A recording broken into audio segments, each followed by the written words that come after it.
Bonjour, je me présente, Dr Saoud Fatema, maître assistant B, faculté des sciences humaines et sociales, département psychologie, Université Abdelrahman Mira Béjaïa.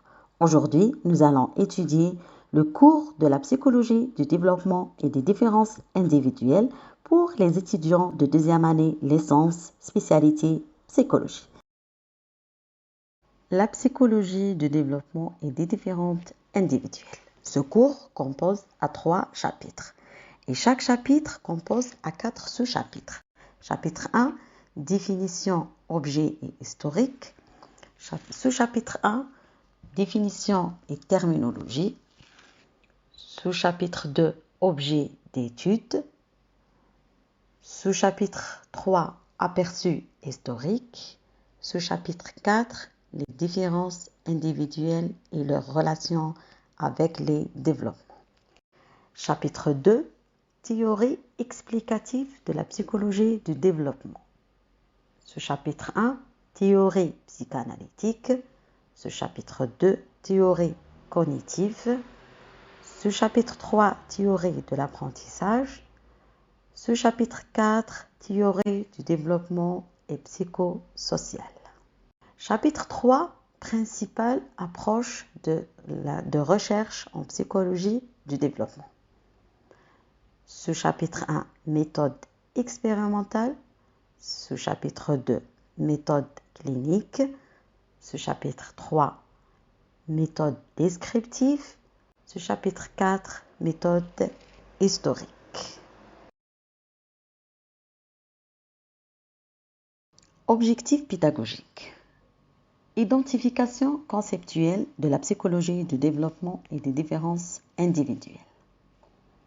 Exposer les théories expliquant les stades de développement et comment les employer. Connaissance complète du contenu du cours et compréhension du contenu scientifique. Formation à l'utilisation d'informations théoriques dans l'aspect terrain de module. L'étudiant soit capable d'analyser et d'interpréter divers phénomènes psychologiques, de diagnostiquer, d'identifier et de comprendre les différences individuelles. L'étudiant s'appuie sur ce qu'il a acquis dans les normes appliquées et théoriques précédemment étudiées. L'étudiant sera capable de décrire des principaux changements physiques, cognitifs, sociaux et émotionnels chez l'enfant depuis la conception jusqu'à la fin de la scolarité.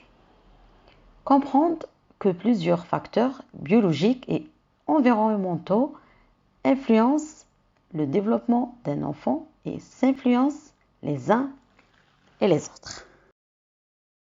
Les prérequis de ce module. L'étudiant doit avoir des connaissances préalables en psychologie et dans ces domaines. Plus de perspicacité et de maîtrise de la compréhension de cette leçon. Éléments à considérer, connaissance des bases de développement de l'enfant et de l'adolescent. Meilleure compréhension de la relation entre le développement de l'enfant et l'environnement de l'adolescence à l'âge adulte. Sachant que l'enfant est un être social lié aux relations mutuelles avec les autres êtres humains.